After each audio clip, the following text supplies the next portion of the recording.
Chapter 11. The Riddle of Reincarnation.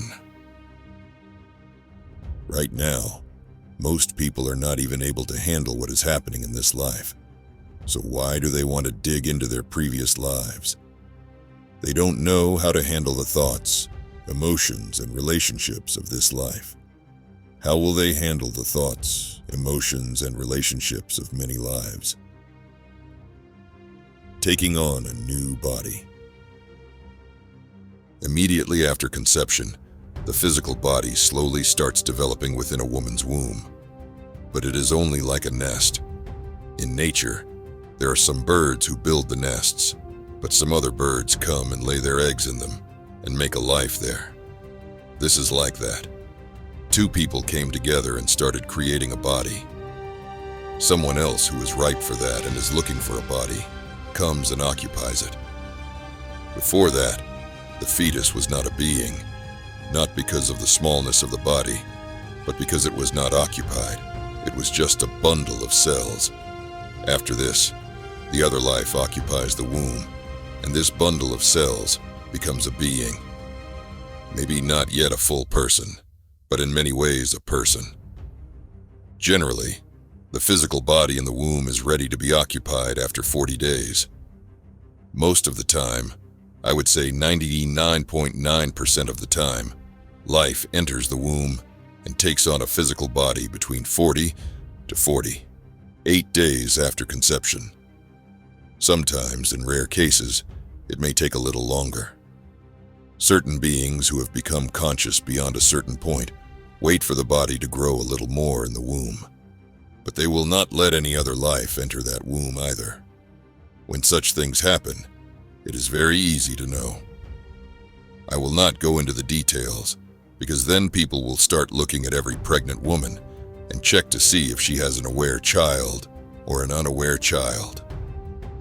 During pregnancy, there are many signs which clearly indicate whether life has entered the womb or not. A mother can easily feel this if we train her a little bit. If life has not entered the womb after 48 days of conception, then something a little extraordinary is going to happen with that child, for sure. There is no question about it. You must have heard that someone saw Gautama's mother and said, "You are going to deliver a phenomenal being."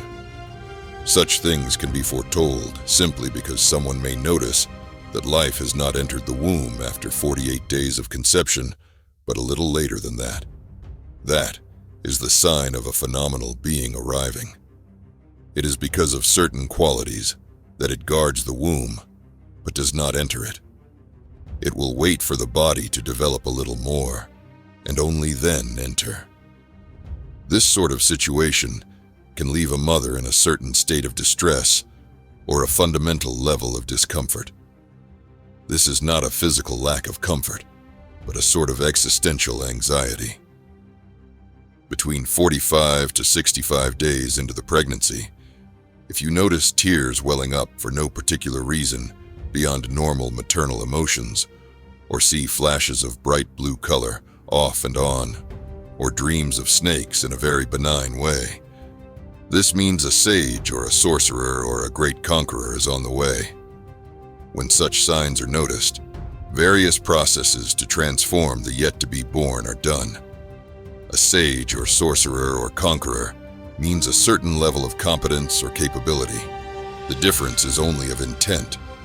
Towards what purpose one will use, their competence makes all the difference. This is why many efforts are made to establish an all-inclusive intent the moment pregnancy has occurred, as it is definitely our responsibility as to what sort of life we bring into the world and what level of consciousness we release when that life departs this world. Only after this, somewhere between 84 to 90 days, the engagement with the body for this life truly begins. Till then, the life is just foraging. It checks if this womb is the right place for it. This is not a conscious choice. It is an unconscious choice. Tendency-wise, it is checking out the womb to see if it matches it. Traditionally, we call these tendencies vasanas. Depending upon your vasana, You look for an appropriate body. During this time, depending on how conscious the being is, there is a little bit of choice as to what kind of body he or she chooses. When I say choice, it is not like you go into a shop and buy this shirt or that. There is a karmic choice. There is a natural tendency for the person to go in a certain direction, towards a certain womb, towards a certain body. Even when you are within the physical body, you have a natural tendency to seek out certain people, because that is how your karmas are. Similarly, when you don't have a physical body, you do the same. It is much more unconscious, but still the karmic substance that you carry with you seeks out a certain type of body. It is just like this. If we let in a whole group of people into a hall for the first time, everyone settles down in their own place. The choice is not entirely random. It is based on your karma to a large extent. You may have the karma of back pain, then you will settle down near the wall. You may have the karma of always hiding and looking. You want to be there in the situation, but you don't want to be visible. So you will find a big person and sit behind him. Your karma may be that you always want to be in the front row, so you just come and sit there. It may be unconscious, but that is how you do it. It is your karma that makes you settle down in a place. Similarly, there are millions of wombs and millions of beings looking for a body. They will settle down according to their attributes and tendencies. Once it has found that body, it is the vibrancy of the prana of that being which enhances the quality of the physical body. From this point onwards, it is not just the mother who is making the baby. This is why there are millions of instances where probably the mother is weak, undernourished, on the street, and yet she delivers a very healthy baby. But there may be someone else who is in a family where everything is taken care of and everyone is very well fed, but the mother may give birth to a very fragile child. This is the pranic substance, the pranic vibrancy of the being acting upon that particular body. Accordingly, the new life takes a new physical body. The chakras also start developing gradually in the womb. Somewhere around the 12th week, only one chakra is formed, which is the Muladhara chakra. Within the first 28 to 30 weeks, depending upon the developmental quality of the fetus, the first 5 chakras up to Vishuddhi chakra are fully established. The other two, Agna chakra and Sahasrara chakra, do not establish to the same extent in every human being. I would say, in nearly 30 to 35% of newborn infants, the Agna chakra may not be developed. If you observe the way their eyeballs move, you will know whether an infant's Agna chakra is established or not. This is why the moment a child is born, the first thing they do in this culture, after washing the baby, is to put a little bit of vibhuti between the eyebrows. In Tamil Nadu, they make a large coin-sized spot by applying the resin of a particular tree in between the eyebrows. As it dries, this resin draws the skin around it and creates a strong sensation towards the spot in the middle of the eyebrows. This is just in case the Agna chakra is not yet developed. We want the child to start focusing in that direction. Traditionally, by just looking at the eyeball movement, people could say if the infant would become a sage. A sage need not necessarily mean someone who will go and sit in the jungle or a cave. A sage or a seer is someone who sees things that others do not see. It could also be a visionary business person or a visionary leader, someone who sees things more clearly than others. This does not mean that those whose Agna chakra is not developed at birth cannot develop it in their lifetime. They can if they work on it, but they will need to do a little more work than others. The Sahasrara chakra generally is not developed for most at the time of birth.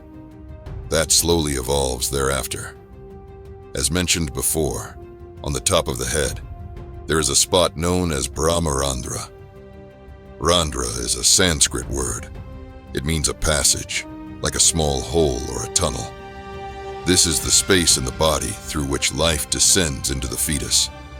When a child is born, there is a tender spot where the bone does not form until the child grows to a certain age. This is because the life process has the awareness to keep its options open about whether this body is capable of sustaining it or not. So it keeps that trap door open for a certain period, so that just in case it finds the body unsuitable for its existence, it can leave. It does not want to leave from any other passage in the body. It wants to leave the way it came, just as a good guest always arrives through the front door and goes out of the front door. Even when you leave one day, if you leave consciously through whichever part of the body, it is fine. But if you can leave through the Brahmarandhra, it is the best way to leave. The arithmetic of reincarnation. One of the first questions people have about reincarnation is that if the world population is increasing, are more animals becoming human? Is this the reason that animal populations in the world have come down in the recent past? Is the population of the world, animal and human put together, a fixed number? These questions come from the ignorance of believing and thinking of existence numerically. When you talk about life energy, it is not in terms of numbers. You cannot think in terms of, okay, only one person died, but how are 10 people born today? It is not in terms of numbers like that. Numbers are only for bodies. Life does not happen in numbers. When you talk about the unbounded, there is no such arithmetic. When you are talking of life, you are probably thinking there is a being. But what if there is no being? That is why Gautama went on saying, "You are anatma." This was total sacrilege for the Hindus. He said this because if it is atma, there could be any number of them. But if it is anatma, how many can there be? How many non-beings can you create? How many emptinesses can you create? The question now sounds absurd. You always think in terms of numbers because it comes from the dimension of your experience, which is very limited. In reality, if you go on producing bodies, they will get occupied anyway. Life will happen. So where will the karma come from for them? Where is the karmic substance for them? There is plenty of this substance in the existence. In reality, if you want, this person who is sitting here right now as one person can take on 1,000,000 bodies with the same karmic content that he or she has now. It is possible. There are many situations where yogis have taken up 2 bodies. With the same karmic substance, they took on 2 bodies. So the question about numbers is not a relevant question. It is a logical, mathematical, arithmetic question. But life does not happen like that. Life is just one. Numbers are only in your mind. There is no such thing in existence. Let us say, there is a pond full of water, and you dip your bucket and take out water in it. Can you say that I have taken this particular water? It is just some water. Once again, if you dip the bucket into the pond, you will get some more water. But there is no such thing as this water or that water. It is similar with life. The fundamental life force is not in terms of numbers. Just one is enough.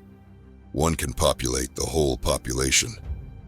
What we are referring to as the being is beyond the physical. Once there is no physical, there is no boundary. For that which has no boundary, there is no 1 or 2 or 10 or million. So that is not the way to think at all. Science has been successful in cloning plant life for several decades now. It has, in recent years, been able to clone animals like sheep and dogs. Of late, multiple streams of research are afoot to clone the human being as well, and the widespread belief is that it is just a matter of time before they succeed. How does cloning relate to the theory of karma? Where will the software for the cloned life come from? You must understand that by cloning, all that you are doing is just producing a human body. If it is hospitable enough, if all the ingredients are there, life will occupy it. It does not matter how you produced it. But when there are so many women who are perfectly able to bear children, I don't see why billions of dollars are being wasted to do it in a laboratory. When there is a pleasurable way of creating children, you don't have to make it so obscene and ugly with all those test tubes and other things from which the baby comes out. Above all, a woman does not just give body to the child. She molds the child when it is in her womb. Depending on how she is during the pregnancy, a whole lot of things develop for the child when it is still in the womb. Elaborate care used to be taken in this country about this. Once a woman conceived, every step of what she should do, what she should not do, how she should do it, whose face she should see, whose face she should not see. All this was regulated because everything has an influence upon the unborn child. This is because she is not only giving it a body, but also molding the consciousness of the person who is to be born. You must understand that you are manufacturing the next generation of people. How the world will be tomorrow is determined right now in your body. It is a tremendous responsibility. It needs to be handled that way. Now, just because with technology we know how to do a few fanciful things with the outside world, we don't have to do everything we can do.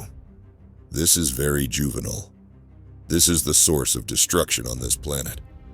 As a race, we humans have not matured mentally. We must be able to take a decision as to what to do and what not to do, based on what is needed, not on what we can do. Now, is it possible that a woman can prepare herself for the possibility of a being with a higher consciousness coming to her as a child? Definitely. But if a woman has such aspirations, it is best that she works upon herself well before the pregnancy happens, because during the pregnancy, usually, their situations become such that they are unable to attend to these subtleties. So, at that time, her being able to maintain a certain level of consciousness could be rare, but not impossible. There are certain other things that can be done, but she may not be able to do them by herself.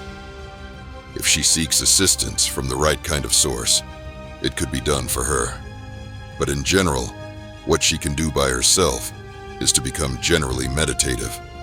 If she brings that quality into her before such a situation arises in her body, then the results will be good. To be meditative, to be very loving, could ensure a pleasant being. This is not necessarily so because there are various other aspects, but by and large, this will ensure a pleasant being.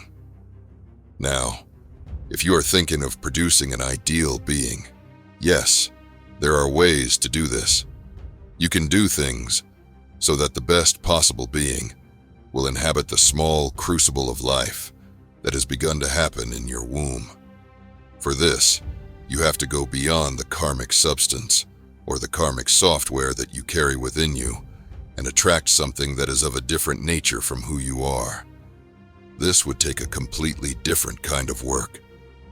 Generally, the mother will not be able to do it by herself and will need help from someone else who can set up the situation for her. At one time, we thought we would roll out a whole set of processes that such people could undergo at the Dhyanalinga. Even otherwise, from the day of conception, if she remains in that kind of atmosphere every day, definitely she would attract a certain type of being. But that would make the Dhyanalinga purpose-specific.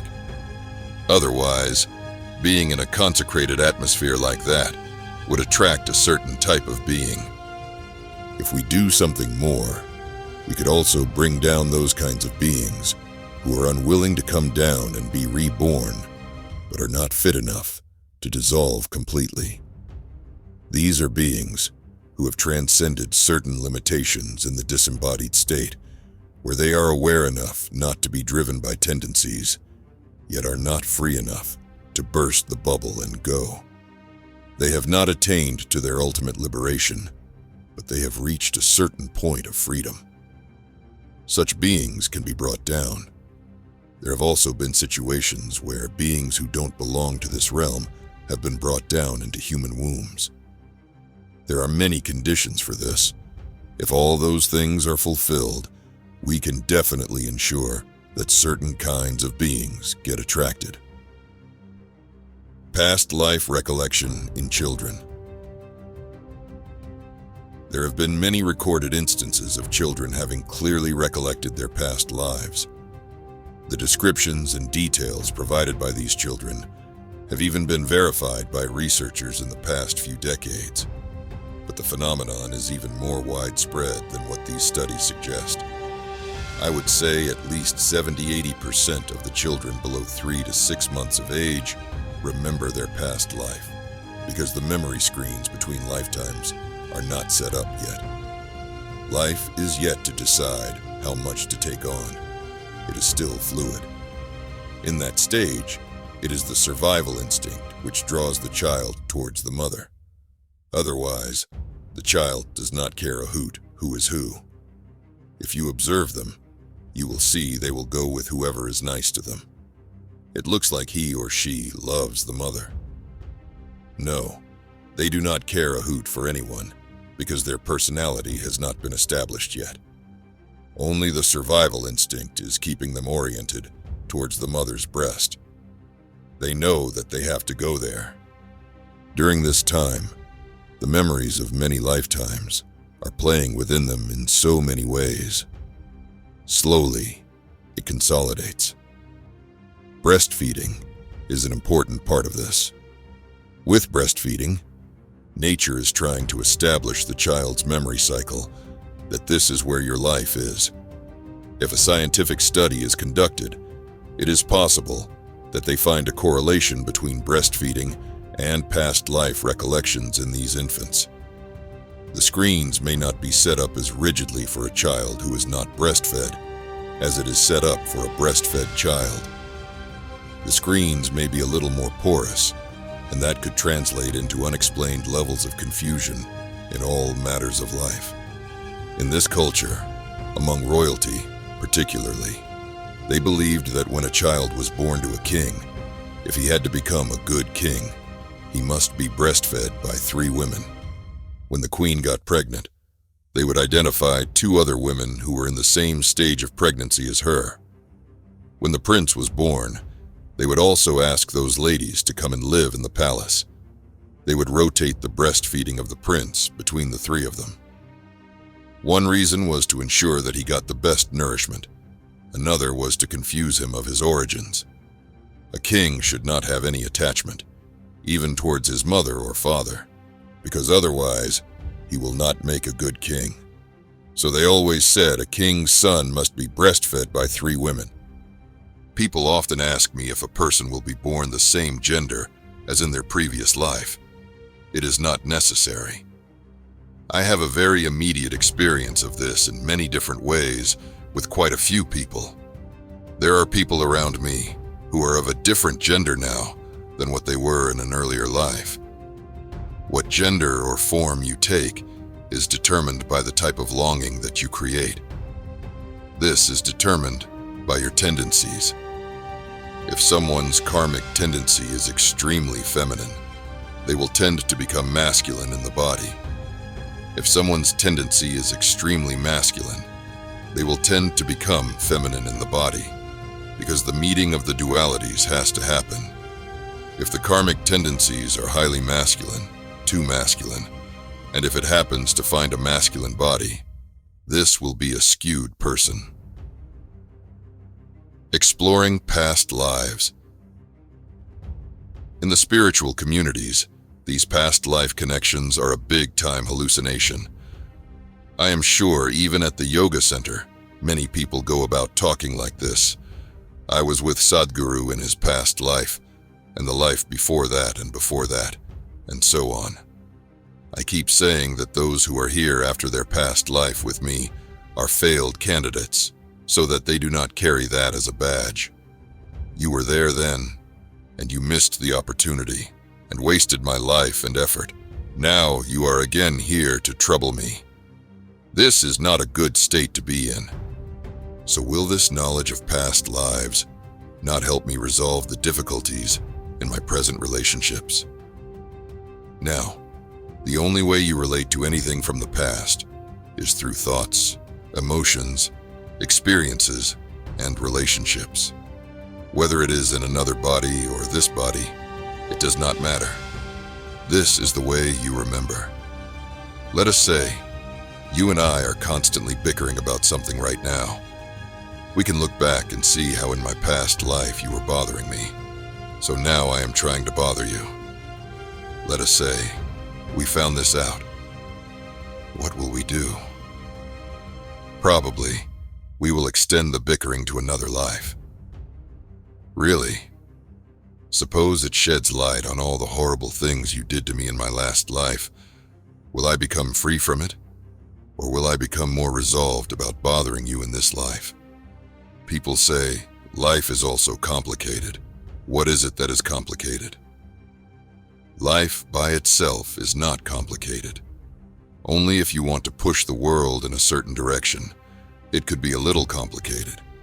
But if you are not trying to push the world in any way, if you are just fine with whatever you are eating and drinking, where is it complicated? It is only your memory which complicates everything. Just see, there are people who are so stressed, distressed, and freaked out and everything. But let us say, they get Alzheimer's disease. Now, you will see, suddenly, they become so simple and sweet. Life is just happening by itself. Now, if 3 lifetimes or 10 lifetimes of memory descend upon you, most probably, the firmament of your mind will not be able to hold. It will crack up and collapse. Even with me, the level of memory that came to me almost threw me off completely. It is that hard to handle. It is not within the capacity of the mind to absorb that kind of experiential memory. If I did not have the necessary mental fortitude, it would have broken me. So unless you have prepared for it in a certain way, you handling it is out of the question. This why we say sadhana, sadhana, and sadhana. Sadhana is not to download memories, but to be able to hold the memory of this life, at least in such a way that you can pick what you want, and the rest of the time, it does not touch you. Data is useful only when you are able to pick what you want. If it is all the time blowing in your face, how is it useful? Right now, most people are not even able to handle what is happening in this life and the memories of this life. So why do they want to dig into their previous lives? Let us say, you realized that your neighbor's dog was your husband in your previous life. Then I don't know whether you will go and kiss him or throw stones at him. Both ways, it is dangerous because he does not remember. Moreover, by throwing stones at him, you will get into trouble with your neighbor. If you kiss him, you will get into trouble with the dog. So both ways, it is not safe for you. If the past opens up, so many emotions of love, hate, resentment, and affection may happen. When you are in a condition where you suffer, even what happened 10 years ago, if you remember everything that happened in the past 10 lifetimes, it will drive you nuts. Why only the past 10 lifetimes? If you remember everything just from this lifetime, your thoughts, emotions, experiences, what someone said when you were 10, what your friend did, what your teacher did, if all this plays in your head right now, you cannot live a normal life. If all the love, hate, resentment, affection from those lives pour into your present life, you will go insane. Moreover, of these 4 things I just mentioned, love, hate, resentment, affection, you are counting 2 things, love and affection, as positive. Actually, all of them are negative, because all of them are happening compulsively. If I have a deep sense of resentment towards you, I hate you. I hate you. I hate you. You understand this is not good. But if I unnecessarily have affection towards you, I love you. I love you. I love you. This also is not good. Suppose we are just two people walking on the street. You don't know me. I don't know you. But I have enormous affection for you. Will you like it? If I have a lot of resentment for you, you don't care. Okay, man. You burn with your resentment. What is my problem? But if I have too much affection for you, you will not like it. So it is not the question of affection or resentment. This love or hate is compulsive, and that is the problem. This compulsive sense of love, affection, resentment, hatred are all equally bothersome and equally entangling in nature. You should learn to respond consciously, to bring yourself to a level where your response is unbridled and seamless. You should be such that in any direction you can respond. You have no such thing as, to this I can respond, to that I cannot respond. You can respond to anything. Until it becomes like that, the past is a problem and the future is a problem. Both should not open up. If they open up, it will only become troublesome. What you find in the past may look like some kind of explanation for what is happening right now, but it will only entangle you deeper in terms of moving towards mukti, or your liberation.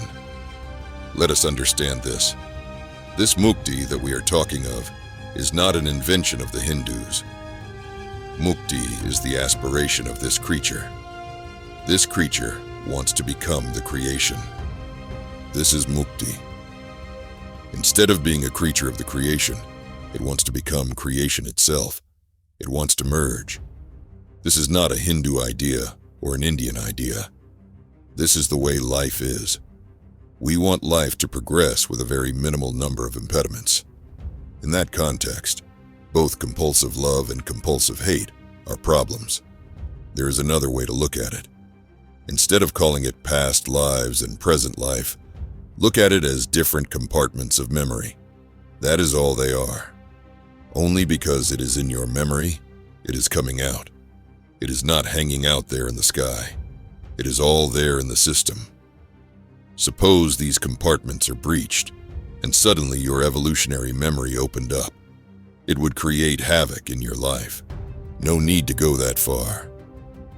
Suppose you woke up in the morning and, let us say, the memory of the last 3 lifetimes opened up in you, and it all become one. Right now, what happened 10 years ago is in one compartment. What happened yesterday is in another compartment. So you have a short-term memory, long-term memory, and all this stuff. In normal life, what happened a lifetime ago is screened. Suppose the screen broke. What happened a lifetime ago feels like it happened yesterday. Now, let us say, in your last life, you were something else. Let us say, you were a woman then, and now you are a man. Then, when you wake up in the morning, you go to the wrong bathroom, to start with. Trouble, isn't it? Many things like this will open up, and it will lead to huge levels of confusion and struggle within the human being, because it is too much to handle. What is the purpose of all this pursuit of past lives? The question is whether you want to find the cause of it, or you want to find a solution. All my lamentations are because you are looking for solutions in past lives when we are teaching you a simple process called inner engineering. The solution is in this. If you pay enough attention to it, it handles all of it. Let this one thing sink into you. Just seeing that I am 100%, absolutely responsible. It will handle your past, present, and future. Once your ability to respond is seamless, you will know how to respond to any situation, whatever may be the cause. In fact, both the past and the future will open up in your experience. Now, if you are in such a seamless state of response, even if the past opens up, Even if 10 lifetimes open up, it is no problem. Even if the future opens up, it is no problem. But if you are in a selective state of response, or a discriminatory state of response, then if the past opens up, it will cause one kind of problem, and if the future opens up, another kind of problem. I know a lot of absolutely bizarre things are going on in the world about exploring one's past lives. They are just ridiculous psychological exercises. If you really want to see something of the past, you must be able to raise yourself into very heightened levels of awareness, where it will cut through the memory lines. Whatever you call past life is just unconscious layers of the mind in terms of memory. If you bring yourself to heightened levels of awareness, these unconscious layers of the mind, which are ruling you from within, could be broken down, could be dissolved. We were doing something like this in Samyama. Let us say, you are sitting and meditating. After some time, you are fully conscious, but suddenly you find your body is beginning to slither around like a snake. You know it is happening. You want to stop it, but the body is just slithering like a snake. When you come out of meditation, you are perfectly normal. You sit for meditation. Once again, the body crawls. Then maybe it hops around like a bird. Maybe it goes around like a dog, or a tiger or something. It may take many forms. These days, we have put a nail on its head largely. Only once in a way, someone breaks through and goes into such firewall breach. These things happen because we open up the evolutionary memory. It was all working out in the form of the body. Some of the people became conscious of this memory, and we had to do things to take it off from them.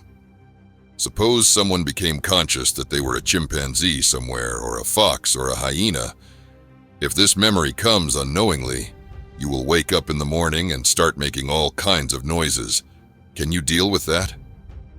Why this is happening is because, in the unconscious layers of the mind, there are so many dimensions which you are unable to access, but which are influencing everything that you do. So if you go through a process where, with heightened levels of awareness, you bring unconscious layers of the mind into conscious states, not in terms of memory, but in terms of energy and experience, you can work these things out and leave yourself completely free in a big way within yourself. In that context, it is relevant, but remembering something memory-wise is not of any consequence. It will only complicate and mess up your life. You will have the capability to handle it only if your ability to respond is non-discriminatory and seamless. If your response is selective, then you will only multiply the karma. Suppose you realize that 10 lifetimes ago, I was very dear to you. Then you will respond to me in one way. Suppose you realize that lifetimes ago, I was your enemy. You will start responding differently to me. You cannot just take it away, because your ability to respond is limited. Once your ability to respond is limited, your memory is a bother, and the more you open up, the more troublesome it gets. Now, if you have no such things, and you will respond as is necessary right now, then even if you remember that 10 lifetimes ago you knew me, it will not matter, because you will be the same way anyway. Otherwise, you will only multiply your karma if the past opens up for you. Baby Hitler. Sometimes people also ask me, Hitler was such a horrible man. He was responsible for the horrors of World War II and the death of millions of people. What would he be reborn as? Would he be reborn as an animal? What would Gandhi be reborn as? Would he be someone rich, famous, and popular? They want to use this reference to know how reincarnation works. First of all, whoever said everyone has to reincarnate?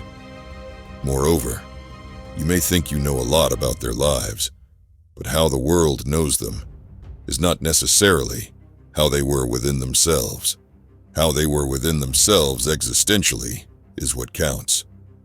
Life does not care whether you are adored as a saint or despised as a tyrant. So what happens after is also not dependent on that. In your society, a tyrant may be evil and a saint may be great, but existentially, it could be the reverse. I am not saying it is so, but it is possible. It could be the reverse, because we don't know how tortured they were within themselves. It is very much possible that a man who tortured everyone else lived well within himself, and a man who tried to do good to everyone tortured himself. But it shows how different life could be, existentially, from what you or the society perceives. Reincarnation does not depend upon that. Now, is it possible that someone who is a human could be reborn as an animal?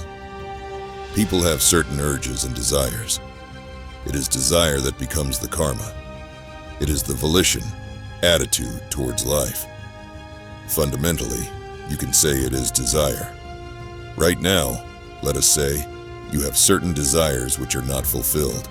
Let us say, your desire was to collect $1 billion, but you neither have the brains to earn it, nor the courage or capability to rob a bank to get it. You are not made like that. So if you get $10, you will save 5. You will starve yourself. You will go through all kinds of difficulties to save, and save. With this process of collecting, let us say, by the time you die, you have saved only a few million. Now, there is a big urge within you to collect more, but you die before that, with the same lust of wanting to collect. Your karma does not know what you want to collect, whether it is money or stones. What rubbish it wants to collect, it does not matter. It only knows it has to collect. It does not have the discriminatory power. It is almost like your genes. It is a subtler gene, not a physical gene. It only knows that you like to collect. So the next time, this gene may decide, oh, all my master wants is to collect. Which will be the right form for me to collect? Maybe I will become an ant, or maybe I will become a bee. You may become that. We don't know.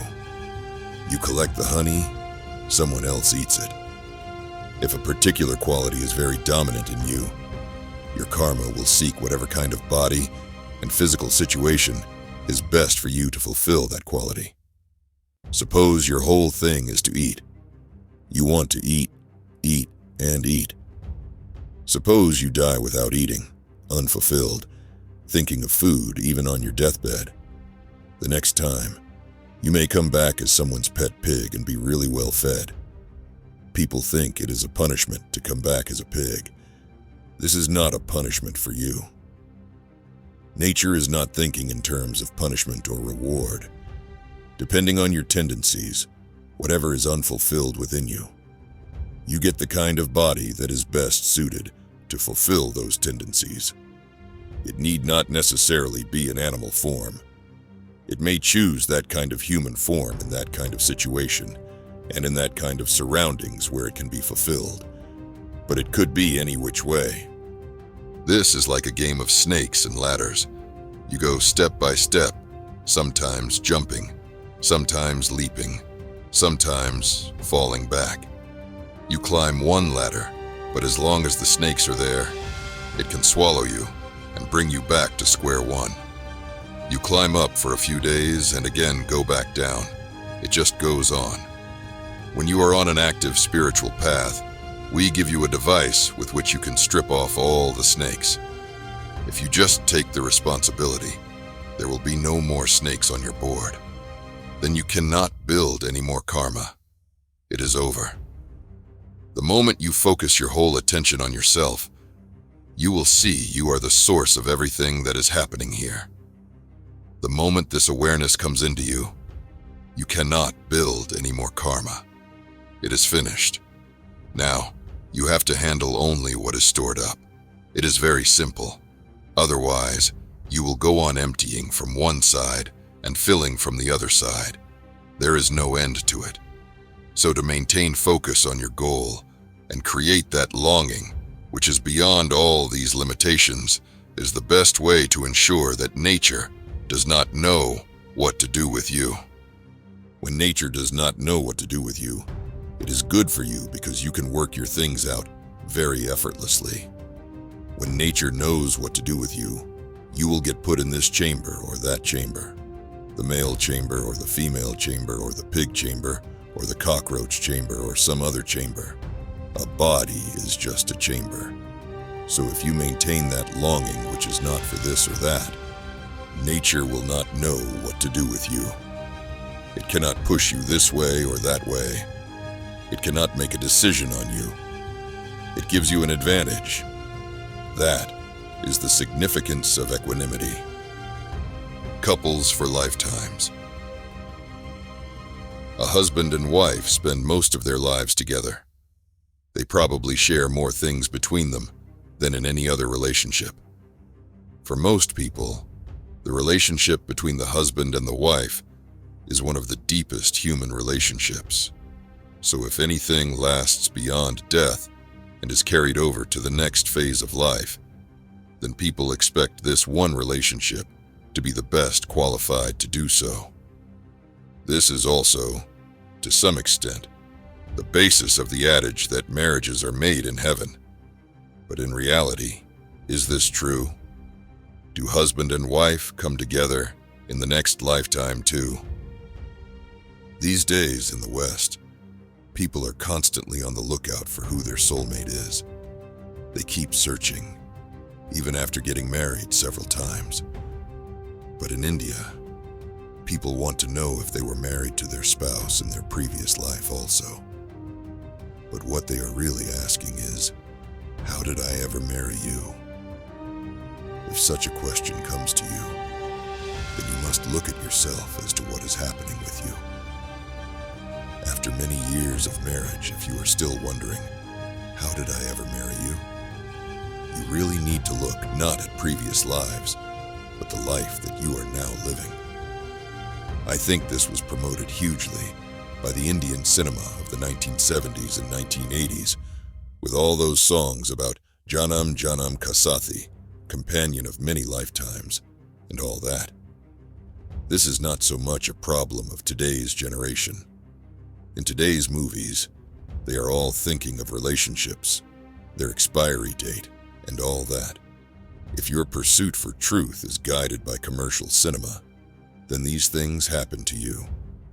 This belief or hope may have come about because somewhere, someone said that husband and wife come together for 7 lifetimes. If I say this is true, probably most people will not want to get married at all. But it is not right to deny this possibility entirely. Couples coming together again is possible if they were married in a certain way. If the person who was conducting the marriage married them in such a powerful way that they tied those 2 lives together in a union to lead to an ultimate union, then it is possible. But this is extremely rare. Today, people want to know this because they want some special reason to hold on to. If the only way you can hold on to someone is by believing that you have been stuck together for many lifetimes, it is a horrible way to live. Don't create such horrors in your life. I am with you now because I want to be with you. This is a beautiful way to be with someone. Moreover, if you have been together for 3 lifetimes, maybe it is time to part. People keep putting me through these works all the time. They ask, Sadhguru, was I with you in the last lifetime? Whatever makes you think that if I had seen you in the last lifetime, I would ever come in front of you once again. What happened yesterday is of no consequence, but now you are trying to create a consequence for what might have happened. This memory is crippling you. It is not allowing you to use your mind as an instrument of penetration, as an instrument to open up dimensions of life. If that is the only way you can relate to your husband or wife, what a pathetic way to relate to people. You should find value in the human being who is sitting in front of you for what he or she is now, not for what they were somewhere. One accomplishment of modern society is that we don't value you for who your father was. We value you for who you are. What you have made out of yourself now is important, not who your father was. This is the big shift we have made from a feudalistic way of living to modern-day societies. If you came to India 50 to 100 years ago, no one would look at your face and ask who you were. They would only ask who your father was. That has significantly changed.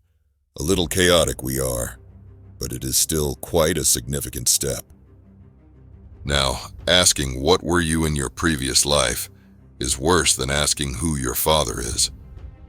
What you are right now, what you have made out of your life right now, is the most significant thing. So don't waste your time and life digging into the past, unless needed for spiritual reasons or to perform a task that would not be possible without the involvement of certain people with past associations. This dimension should not be opened up at all. Most people are unable to handle the memories, thoughts, and emotions of one lifetime, so opening many will not bring well-being. The only enduring relationship.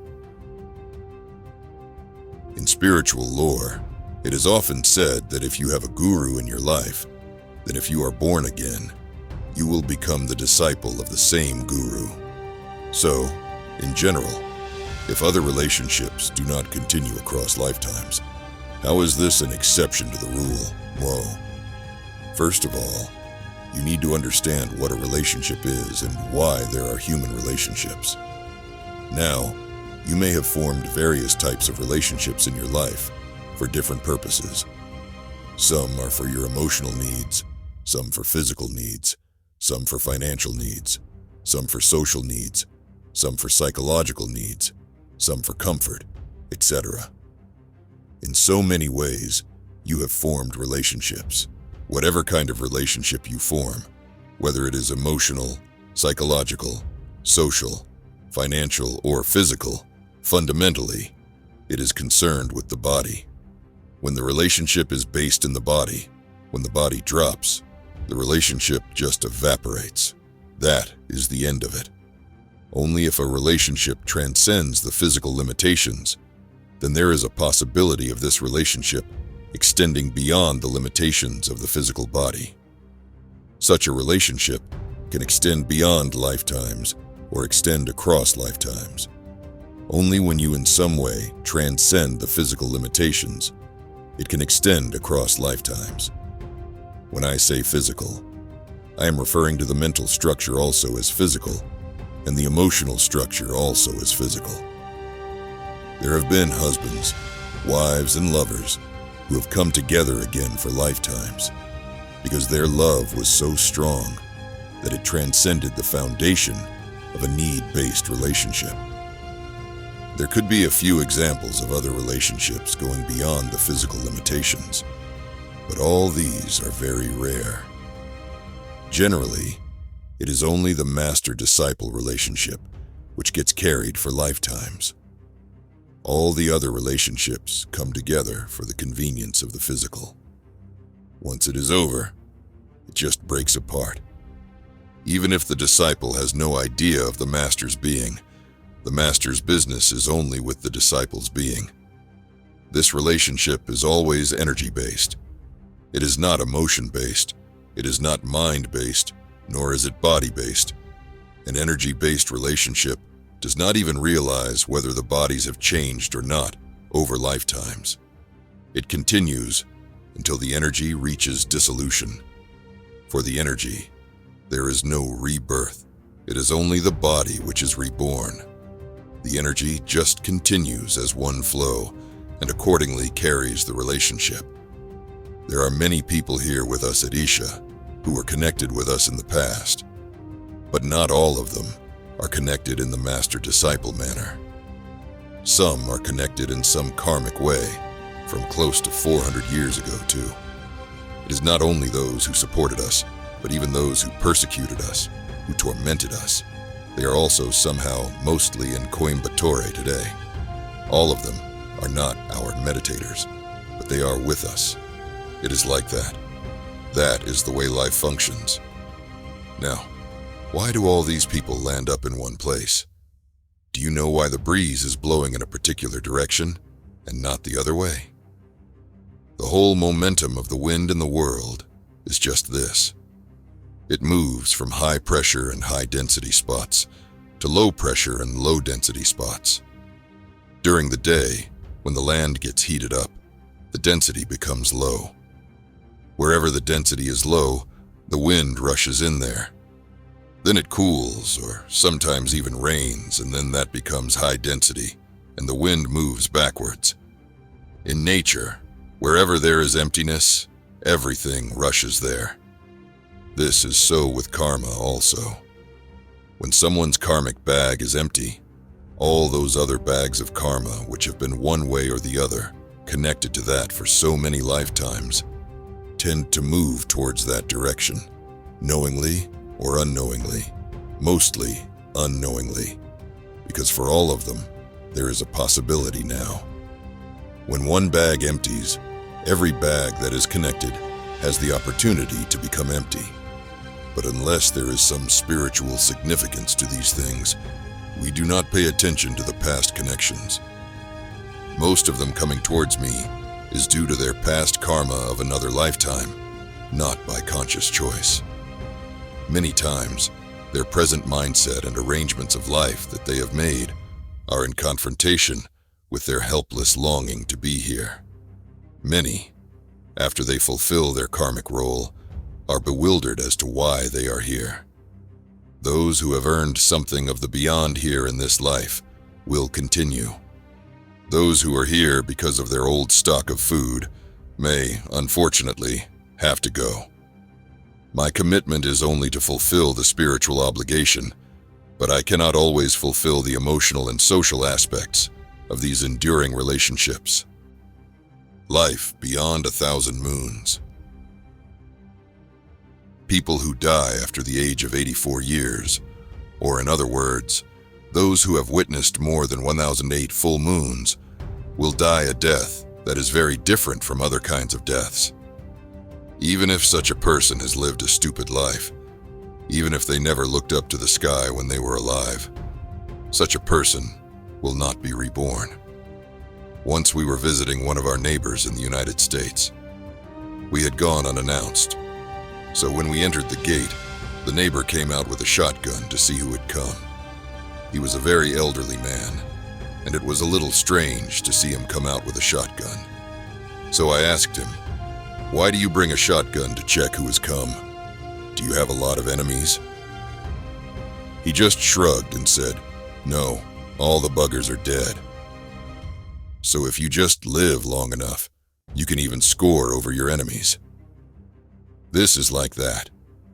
When one crosses 1008 full moons of time, which amounts to nearly 82 years of age, something wonderful starts happening within a person. Somewhere between 82 to 86 years of age, suddenly, a certain loosening happens within people who live that long. You will notice that many of them suddenly become very sweet. Their grumpiness is gone. They are not complaining. They are quite fine because the karmic grip on their life will loosen up.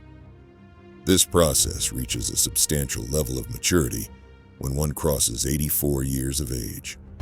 Organically, 84 years of age is related to the basic integrity of the elemental and pranic organization of the physical structure.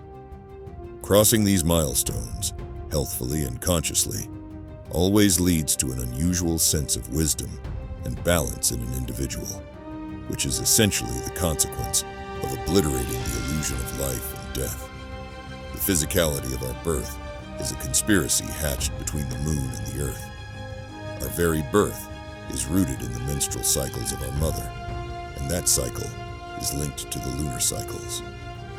The sun then provides the basic energy and ambient atmosphere that is needed to hatch life. The cycles of the feminine and the cycles of the moon have come to such a concurrence in the human system that we cannot aspire for further physical evolution. So this has naturally resulted in evolution in terms of consciousness, or attempts to evolve in ways other than physical. Of the many things that we do as life upon this planet, there are three most vital aspects. One is that of self-transformation, that one transcends all identities. The second is to ensure the quality of the yet-to-be born, and the third is to evolve or find an absolute release for the life that has departed. In fulfilling all these three most vital aspects, the cycles of the moon have a significant role.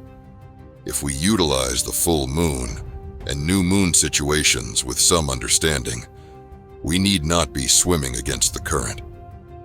Even during our life cycle, the moon's cycles play a significant role in many aspects of our physical and psychological status, but the impact of the moon cycles is really huge in conception. A couple who are conscious will make efforts to conceive 12 to 16 days ahead of the full moon, so that the being that enters the womb can do so on the next full moon day. There are many more aspects to factor in. If one is willing to approach facilitating the life process as a sacred duty, not just a consequence of one's passions for each other and longing and the fulfillment of pleasure, we can go into a lot more details about timing and the nature of conception. It also has a similar impact on the process of death. When the body has seen 1,008 full moons, the energy body comes to a certain level of instability. When I say instability, I am talking in a positive way. It is not able to retain that structure very clearly. The bubble's walls are thinning because it has gone through its full cycle. So when the person dies, he or she cannot seek another womb because they do not have the necessary karmic fire in them. So they hang around. Now, it is very easy to liberate them. Even if it takes a body, it will definitely be a much larger bubble than the way it was. But it is possible. It will just hang around for a while and burst. This is true for a whole lot of them. But some may hang around and take a body as a much bigger bubble, more significant life. If people hang on till they are 84 years old, regardless of how they lived their lives, it is possible. I'm not saying it is guaranteed. It is possible that they attain Mahasamadhi. The possibility is much higher now, simply because the fools endured long enough. Many times, people lose the natural advantage of crossing 1,008 full moons, because by then, they become completely unconscious in terms of memory or access to the karmic memory bank. If you are beyond 84, but you have lost connection with the substance that makes you, you will become like a ghost or the living dead, because it is the karmic mass that is making you this kind of a person. The prarabdha karma, or the one bowl of memory that was taken out for this life, is over, but you don't know how to dip into the bucket, or the sanchita karma, and take another bowl for you to keep going. If you knew how to take another bowl, and another bowl of karma, or if you could open up the entire bucket and use it, then you can live for 200 years. There is no problem. Now, when you have exhausted everything, you will attain to mukti, and you will go. But if you are unable to take out the next bowl, and you still keep the body going, then you will become ghost-like. This is why the pursuit of immortality and longevity through unnatural means is fraught with too many dangers. Birth, always a beginning. If enlightened people are reborn, are they born enlightened? Does enlightenment also get carried on to the next birth? And specifically, in my case, people ask if I had 2 enlightened lives behind me. Why did the experience on Chamundi Hills have to wait until I was 25 years of age? We already saw that for most people, their moment of enlightenment and their moment of leaving the body is the same. When their energies reach a certain pitch, they leave the body. That moment of leaving the body is also enlightenment for them. So unless they have a certain mastery over the mechanics of the body, and they manage to retain their body because they have some specific work to do. The question of coming back does not arise. If your objective is just liberation, then enlightenment and leaving the body will always be together. If you have other objectives of wanting to do something else, with what freedom you have found within yourself, then there is something more to be done. It is just like this. Let us say, you release a prisoner from the prison. He is liberated. He goes away. He never again wants to get back to the prison. But there are some who are ambitious enough, or stupid enough, to want to not only become free from the prison, but also run the prison. He is a prisoner, but now he wants to become a prison officer. Only when you have this kind of a problem, you retain your body. Otherwise, the normal prisoner's aspiration is to somehow get out. He will not seek employment in the prison. It takes an idiot like me to do that. So will a person who is enlightened be born enlightened? If you take a mango sapling, it has all the qualities of a mango tree. It is capable of producing mangoes, but it does not spring out mangoes the moment it sprouts out of the ground. It takes its time. Nature allows this time for the mango sapling to grow to a certain sturdiness, strength, maturity, balance, and capability to hold its ground. Only then it flowers and fruits. The moment 2 leaves sprout, if the mangoes appear, the tree could die. So it will wait for it to come up to a certain height and sturdiness. Only then the mangoes will come out. Similarly, an enlightened being has certain qualities which are enshrined in him or her, which cannot be taken away. But when he is born like anyone. The qualities are still there, inherent in him. It will wait for a certain time and space where it can find expression. This is the intelligence of nature. It knows exactly when it should flower to find maximum fruit. If it flowers too early, it will not find its full fruit. So it will wait. Depending on what type of work he intends to take up, accordingly, he will develop. We have seen this in India for a long time. Many Bala yogis become enlightened by the age of 6 or 7. Most of them never cross the age of 25 or 30. Before that, they will go because they cannot sustain the body at that intensity of existence.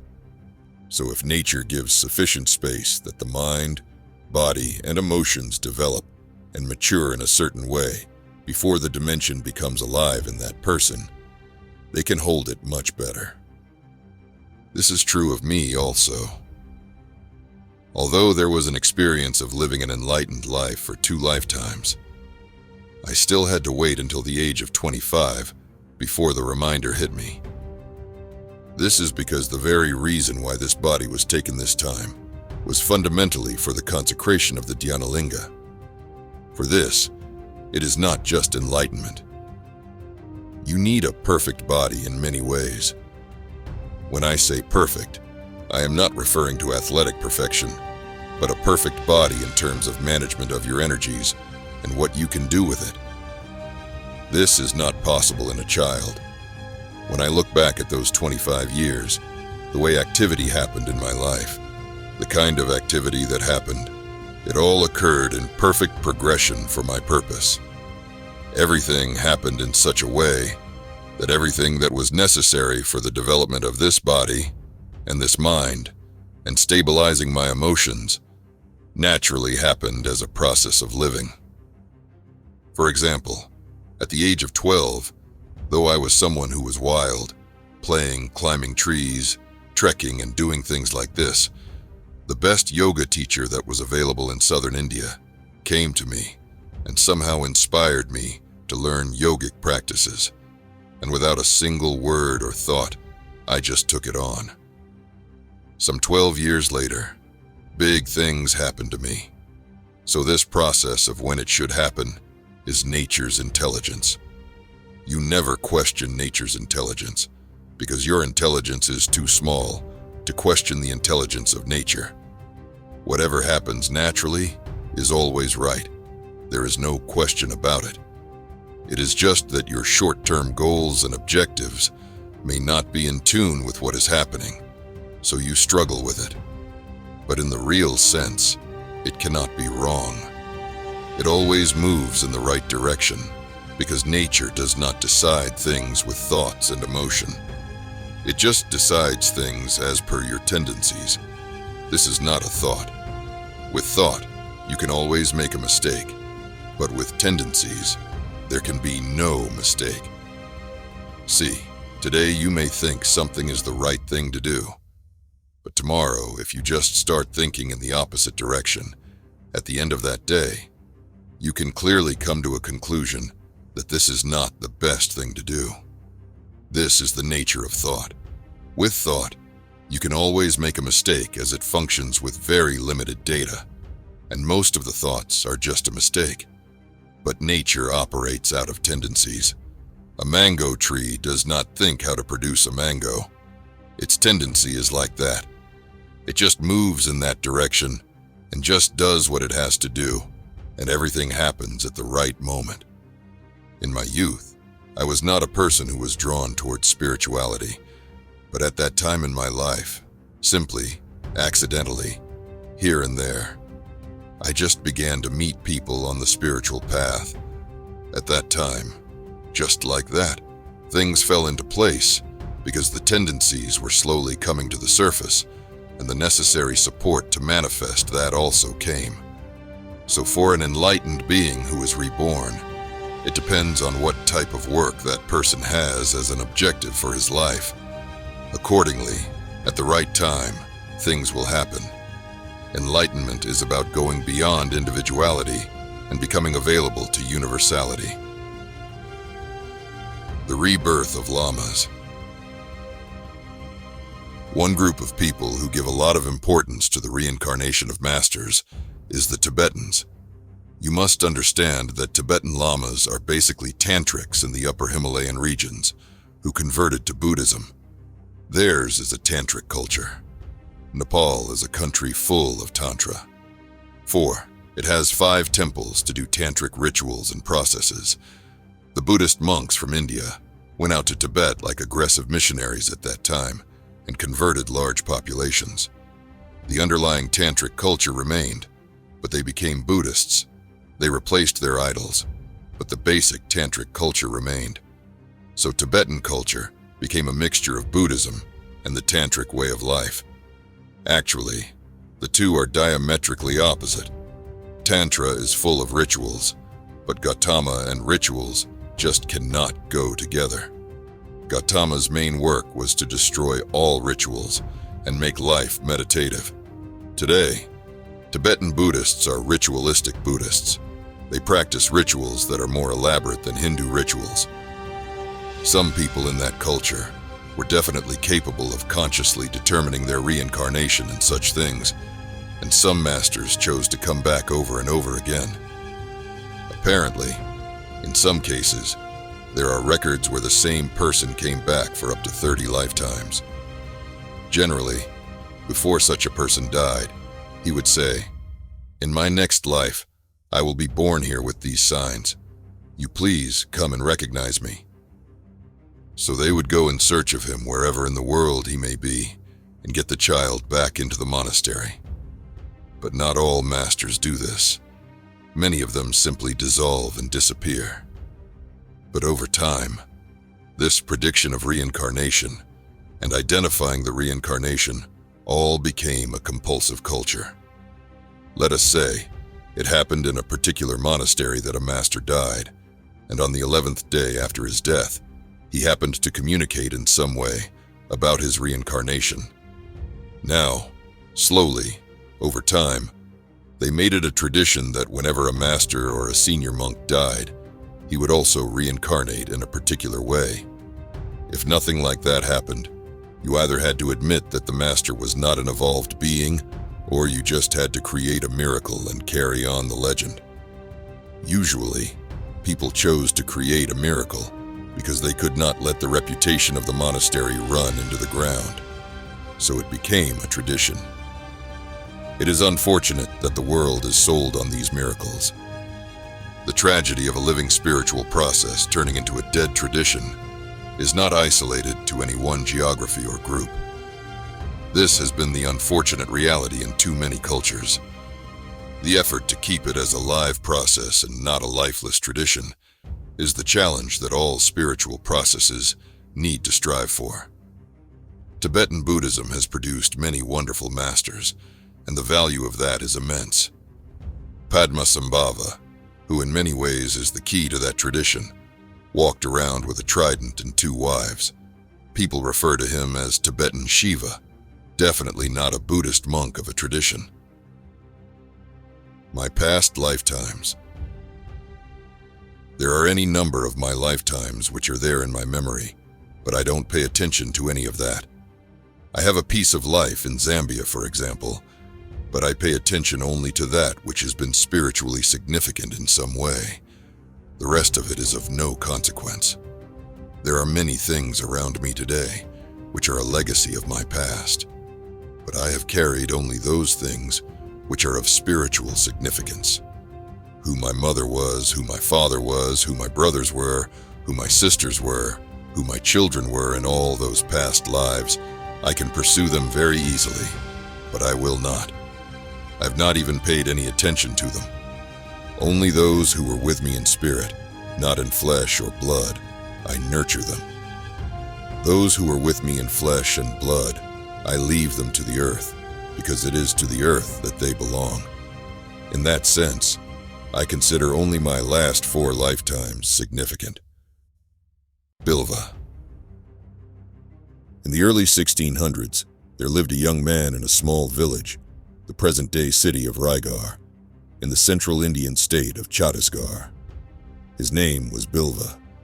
He was a tribesman who lived a wild and intense life. There is a certain tradition in India where some people called the Budu Buduku just walk through the streets, usually very early in the morning when it is still dark. They wake you up with their drum beats. Intuitively, if they see something, they will tell you. They may say, for example, that death will occur in such and such house in 2 weeks' time, or someone will fall ill somewhere, and so on. Generally, people paid attention to these spontaneous utterances because they were known to come true. If nothing came to them that day, they would simply sing songs in praise of Shiva. After this, they would go and sit in a temple for some time, where people would go and make some offerings to them. This was a tradition within the Shaiva culture, where this particular tribe of people is also involved in snake charming.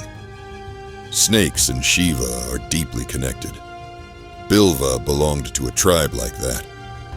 Bilva was deeply in love with what he was doing. These were people who lived totally, loving life for what it is. They were not the kind to accumulate anything. They had no sense of money, property, or possessions. They simply lived, and Shiva was the most important aspect of their lives. Bilva loved snakes. Mind you, snakes are generally poisonous creatures. If you are the kind who loves poisonous creatures, you have to be a different kind of person. To kiss a snake, you must be very courageous. He was a person for whom love meant everything. The rest was secondary. Being alive itself was secondary. That is the kind of person he was.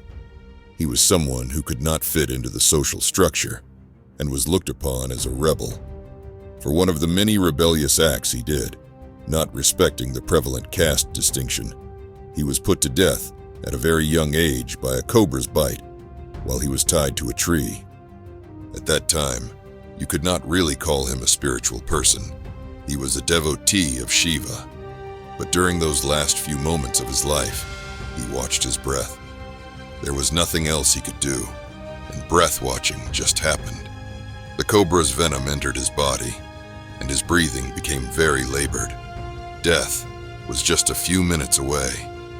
During this time, he watched his breath. It was more of a consequence than a conscious awareness. Bitten by a cobra and left to die, he was lying face down, almost dead. Yet he managed to be aware of those last few minutes of life. This was more out of grace rather than any sadhana. From those few minutes of breath watching, a new spiritual process began, which changed that person's future in so many ways. Shiva Yogi. In his next 2 lifetimes, he was a very intense seeker of the ultimate nature. Shiva was his way.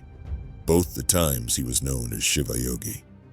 In the first life of sadhana, he died at the age of 37. He had no disease, just hunger, and the intensity of his sadhana did him in. He did not die enlightened, but he died in full dignity. He died not screaming, yelling, or crying, but just trying to do sadhana, to be meditative and die. The second time over, he fared better. He lived up to 55 years of age. He went through heartbreaking sadhana, but still final realization had not happened. At this point, he was bestowed the ultimate grace. Usually, I don't talk about my guru. He was called Sri Palani Swami and was a being beyond proportions. That was not his real name, but he was so called because he had attained to a certain samadhi state near the town of Palani in Tamil Nadu. He remained in this state for about 2.5 years. After that, he wandered all over the country, enlightening many people. He came to Shiva Yogi in the second lifetime and bestowed his grace upon him, a forlorn sadhaka. When this Shiva Yogi saw him, he recognized that this was the guru. Until then, he would not accept any human being as his guru. For him, Shiva was the only guru. He wanted Shiva to come and initiate him, but when he saw Sri Palani Swami, he recognized that this being was at the very peak of consciousness, and he offered himself. But somewhere there was still a little resistance, because he could not offer himself to another man. He would only offer himself totally to Shiva. So the guru, out of compassion, took the form of Shiva himself. Shiva Yogi surrendered. Sri Palani Swami did not even touch him with his hand or foot. He just took his staff and tapped on Shiva Yogi's Agna Chakra, or forehead. At that moment, Shiva Yogi attained to his ultimate nature. This contact with the guru lasted only a few hours. After that, they never met again, but they were constantly in touch. Sri Palani Swami attained Mahasamadhi in the Veliangiri Mountains. Somehow, he identified Shiva Yogi as a person suitable for establishing the Dhyanalinga and entrusted this work to him.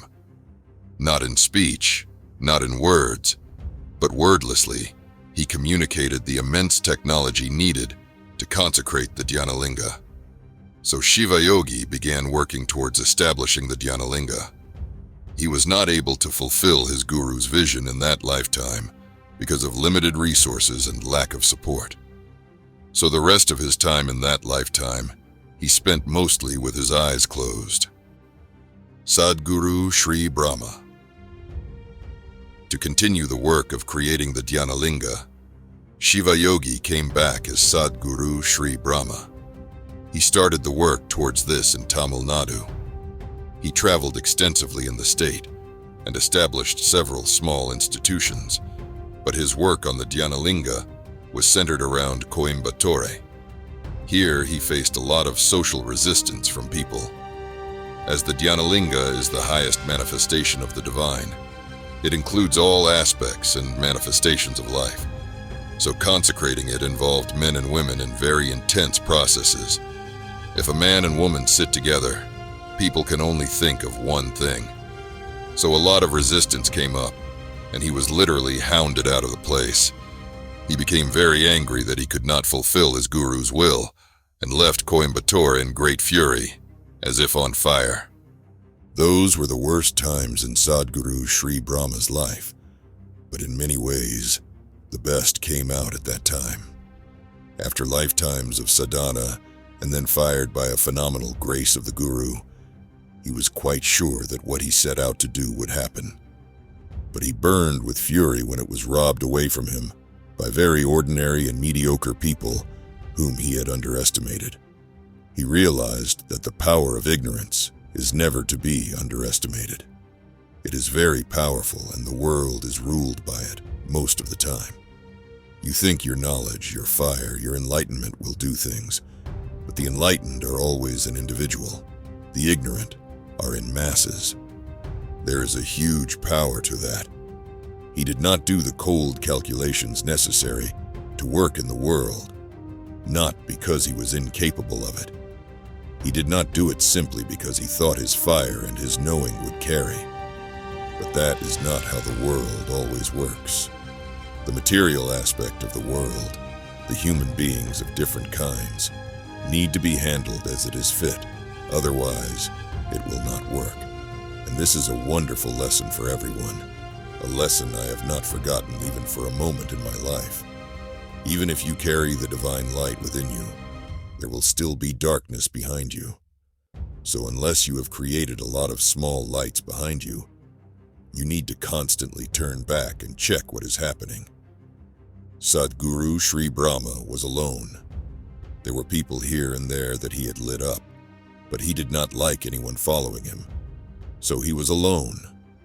Because he was alone, behind him there was darkness, and it followed him and did not allow him to fulfill the purpose of his life. This is a good lesson for anyone, even such a magnificent human being as Sadhguru Sri Brahma, who could do things which are not considered human or humanly possible, could not fulfill what he came for. And it does not matter how many things you do, if you cannot fulfill the purpose that you have stood up for, that is considered failure. Sadhguru Sri Brahma failed, and he did not like it. He did not like it one bit. So knowing the only emotion that he knew, he got angry. He was always angry, not about anything or anyone, but anger was his vehicle for intense existence. In that anger, he started to walk in no particular direction. Seeing his fierceness, no one was able to go near him, except for one disciple by the name of Vibhuti, who followed him. Sadhguru Sri Brahma walked without stopping to eat, sleep, or even sit for 3 or 4 days. During this time, the disciple would follow him, try to gauge in which direction the master was going, cook food and run to reach his master, and place the food in front of him, step aside and wait in the hope that he would eat. Where would he walk? He eventually began walking in the direction where the scent of grace for him was.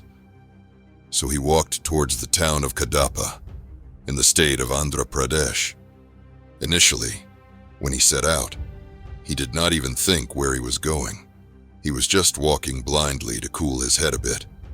But invariably, he went in that direction because there is this temple in Kadapa where Sri Palani Swami himself had spent a lot of time.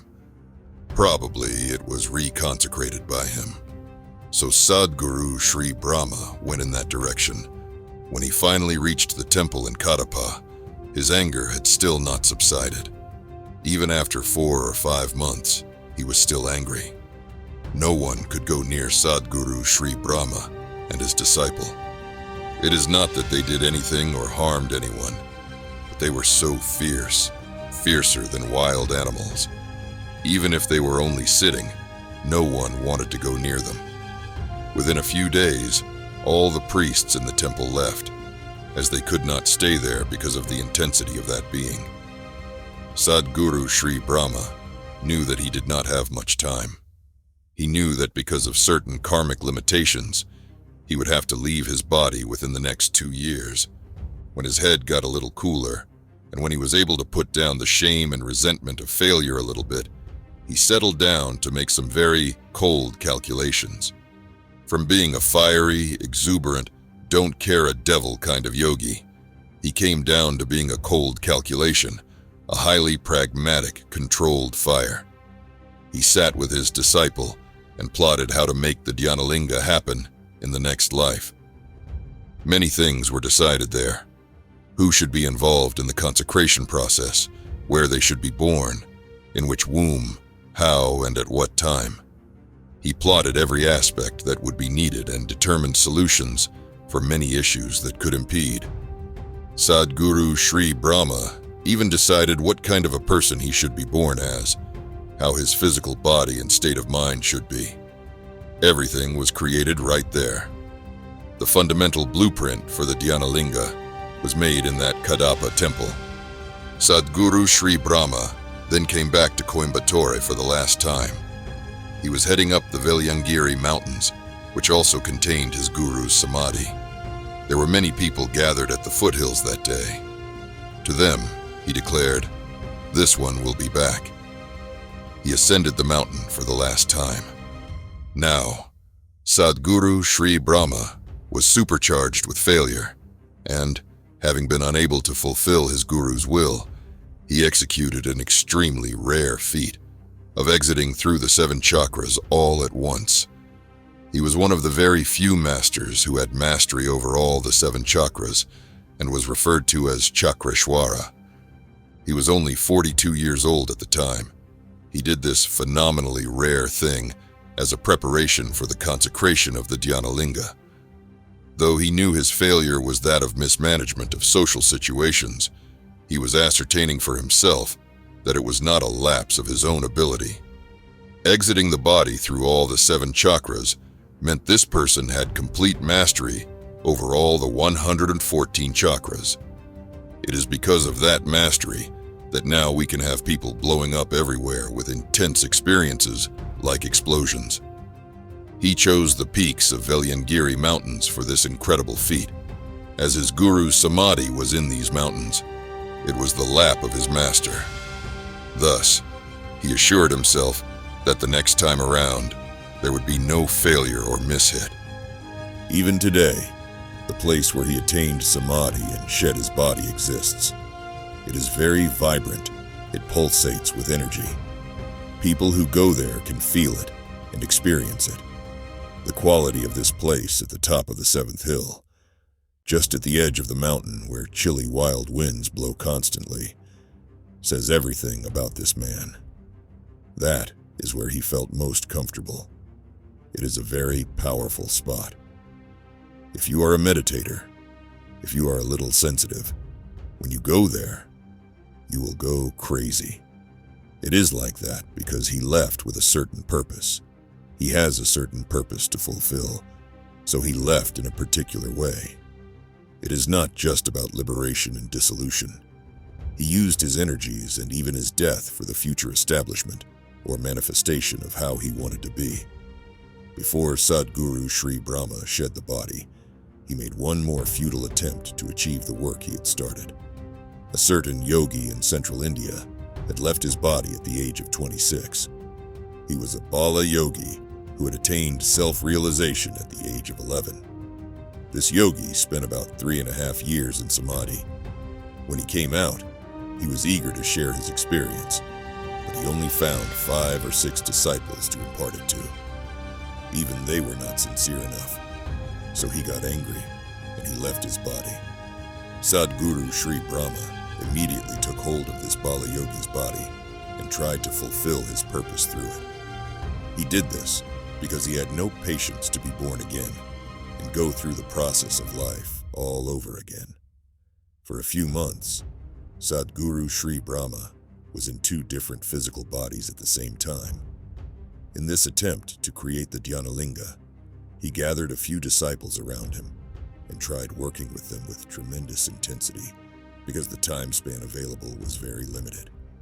When people did not meet his expectations, he chose to shelve the effort and depart with a declaration, "This one will be back." Will I come back? People ask me. Many spiritual masters in the Buddhist tradition have come back again and again for the sake of their followers. You yourself took 2 more births after enlightenment to fulfill your guru's dream.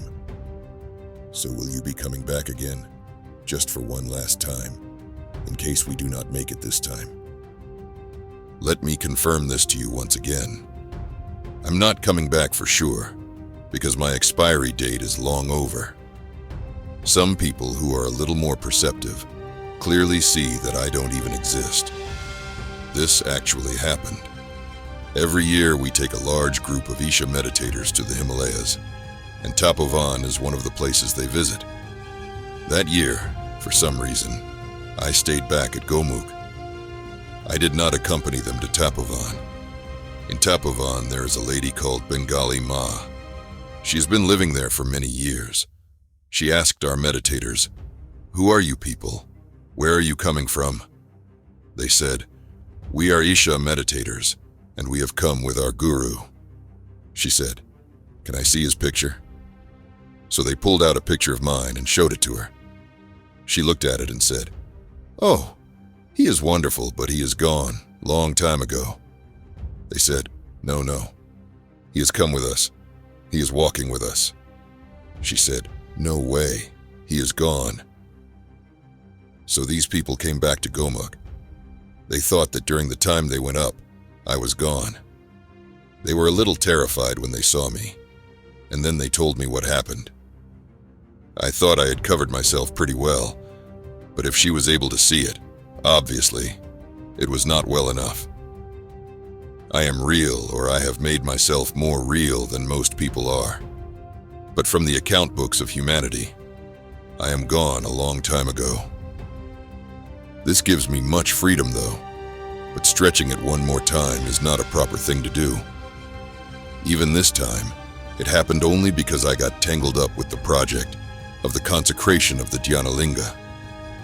Otherwise, this one would not be. As it is, all the basic infrastructure that is needed for life to continue has been dismantled, but I am still on. This is not good. Existentially, it is not considered good. Once the basic infrastructure that is necessary to keep this life going is gone, that person has no business here. They should be gone. In our longing for liberation, we dismantled all the infrastructure. Then, since we landed up with an impossible project, we tried to continue on and on. Now that is also done, and no one knows why the hell we are continuing anymore. Just to see some more full moons, maybe. Not really, because I remember too many of them, and the damn moon is not changing. Once you have deciphered the fundamentals of how it happens, tomorrow, even if a totally new creation happens, it would still not be interesting enough to go there. It is like this. Let us say, there is a super hotel which has 1,000,000 rooms. If you go there as a customer, they give you a key card which opens only your room. You are just entering one room, so you are very excited when you enter it. Now, if the hotel manager tells you there is another room with a better view and asks if you would like to take it, you say, Yes, I'm excited." But there is a cleaning person there. She has one simple key, which opens every room. But she is not excited about the new room with the view, because she has seen plenty of rooms. She has seen all the superficial small decor changes from room to room and all that. I am sure even she has not opened all the 1,000,000 rooms, but because she has seen so many, and she even cleans them every day, she is not excited about entering one more new room. This is so with self-realization also. Once you have this key, you can open any number of rooms. Have you opened everything? No. If you have the time and the inclination, it is possible to open every room, but one room is not so different from the other. Similarly, if you enter a new universe, everything may look different, but it is not so different. The fundamentals are all the same. So when you have seen enough, you start dismantling the fundamental infrastructure that is necessary to sustain life. There is a certain span a life can run. Even now, without the support that I take from a few people around me, I would not be able to keep my body intact.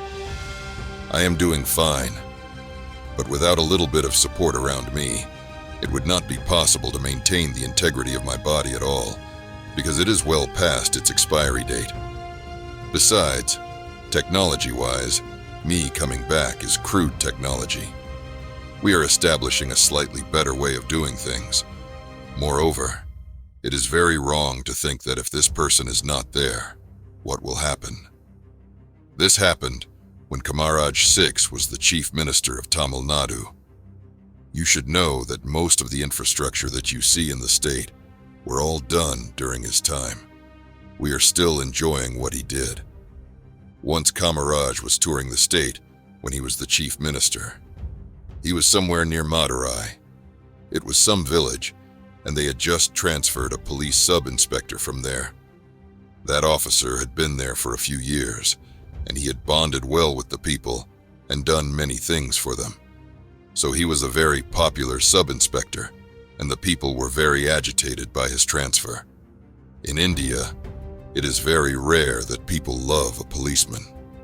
But this policeman had earned the people's love, and they all protested. So when the chief minister came visiting, they said, "We don't want this sub-inspector to be transferred." Kamaraj replied, "It is wonderful that there is such a wonderful sub-inspector here. But I want you to know, we are capable of producing many more wonderful sub-inspectors. You will see the next one will be even better." Even a political leader had such wisdom. Fortunately, we had wonderful people in the country, but unfortunately, they never had enough power in their hands to do anything. So don't get into this mode. Please come back, Sadhguru. Come back, Sadhguru. No, it is not necessary. The next generation we produce should be far better than us. Whenever I leave, whenever that is, for 80 years after that, my presence will be stronger, much stronger than the way it is right now. This is to ensure that all of you are dead before I go. Yes, this is because once you start people on a certain process, there is a certain responsibility that you finish it. So I want to ensure that everyone who was in some way touched by me is cleaned up from the planet before I leave completely. Since they taught you all those tricks in inner engineering with which you may live 160 years, I'm keeping it for 80 years after the body is gone, just in case you survive to become 160. That is why these 80 years. 80 years is almost like another lifetime, but there will be no physical presence. For physical presence, we will establish enough systems, but the presence will be much, much stronger than the way it is right now, because the burden of carrying a physical body will not be there. So am I going to be a disembodied being?